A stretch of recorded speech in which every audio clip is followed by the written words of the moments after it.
Hey, I wanted to give a review of this new 12-volt air cooler that's out. It's called the Fresair. You can see it there behind me. I didn't find a lot of reviews or videos of this anywhere, so I thought I would do one. I installed this in our personal van about a month and a half ago, so we've been using it on our camping trips this summer. I want to show it to you here where we're at now. Let me just show you real quick. I live in Seattle, Washington, but we're about 2.5 hours from there in Vantage, Washington. It's also called Frenchman Coulee, big rock climbing area right there. And then there's dispersed camping over here. But we're here on mid-July. I think it's July 18th. And now is a good time to do a review on this thing. So the goal is I want to do different climates because I asked the dealer when I bought one, how does it perform? And they said that you can't quite tell how it's going to perform because of different vans, different colors of vans, different insulation in vans, this and that. And to a degree, they're definitely right. This is going to work different in every van, but it's going to work similar in every van. So what I do want to show you is what it is. So all it is, the water pump came on and then the fan came on. So it draws not a lot of juice. I think I'll have to look it up. A few amps, nothing a lot. But what it's doing right now, if you can hear that kind of humming sound, it's sucking water up into the top of the unit. I can show you that. And it's circulating the water throughout a system. I do have it plumbed to our main water system so I can always fill it up. And we'll use more air somewhere where we're at now here in eastern Washington because this is the desert. There are no trees around here.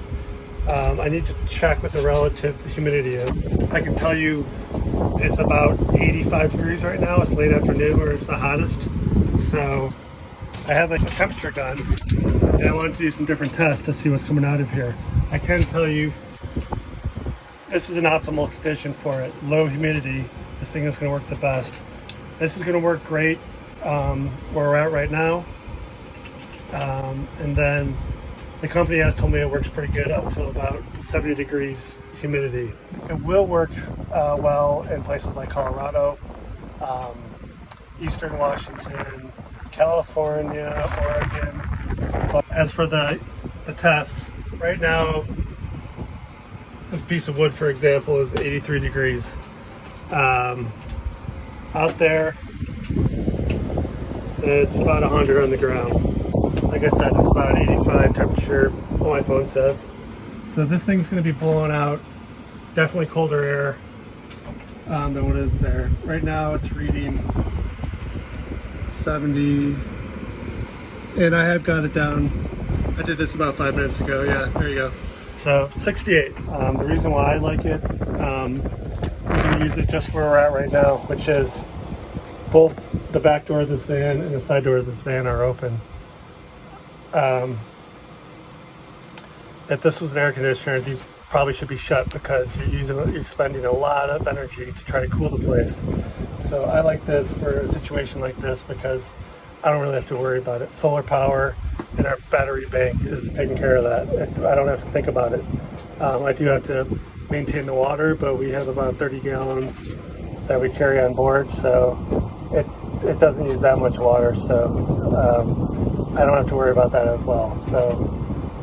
So far I like it. I'll tell you more about it in different climates, but right now it's been a great unit. The cool thing that I like about it is what is on the roof.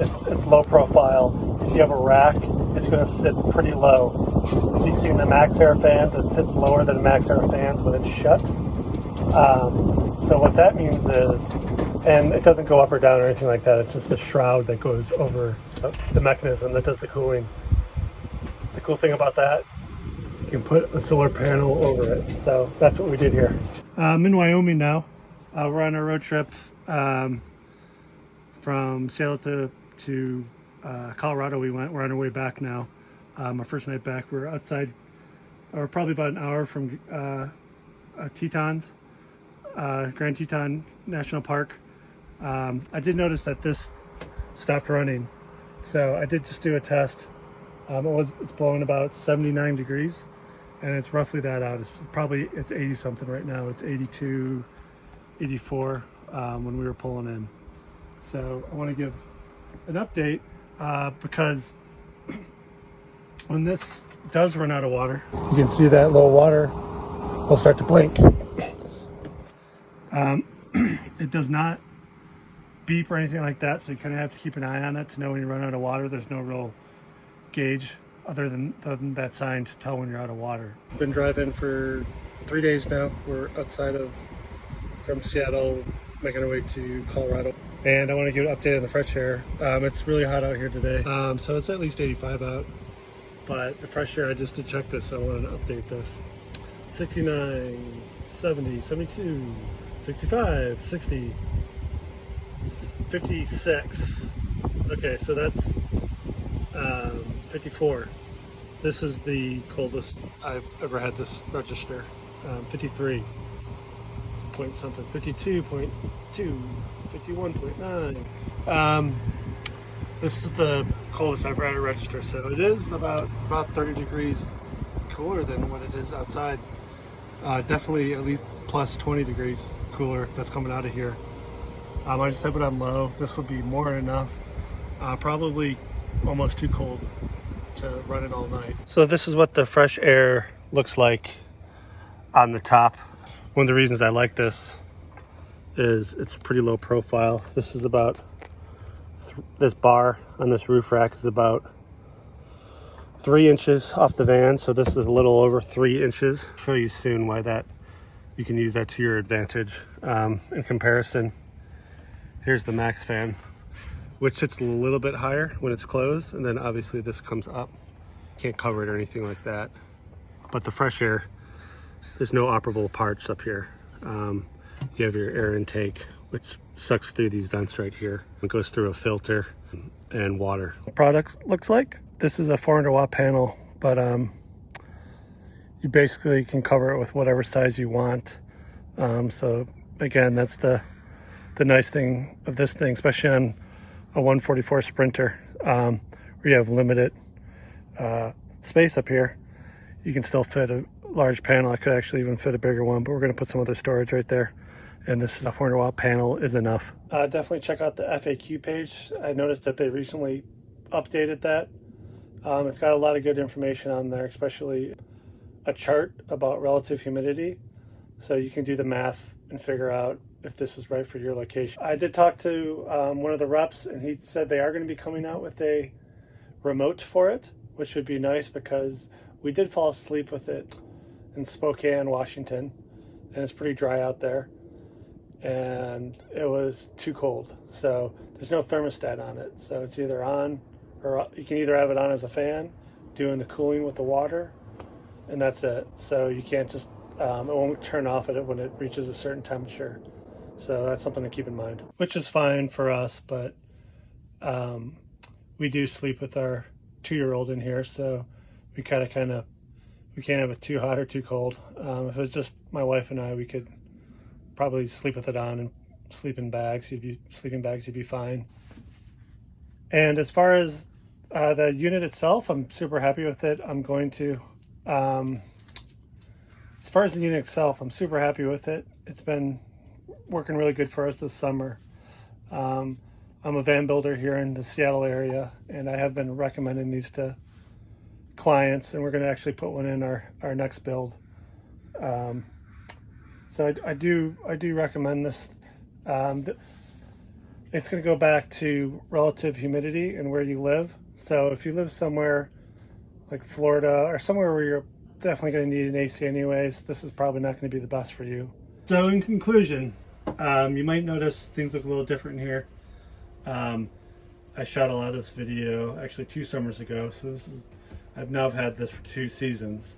That's why the van ceiling's done, bed walls done. This van's mostly built out. But final conclusion on this, after 2 summers, We are putting them in most of our van builds. We've been talking people into them because we feel the benefits are there to justify putting these in. I haven't done any maintenance on it yet, so it does come with replacement pumps, replacement of the filter material.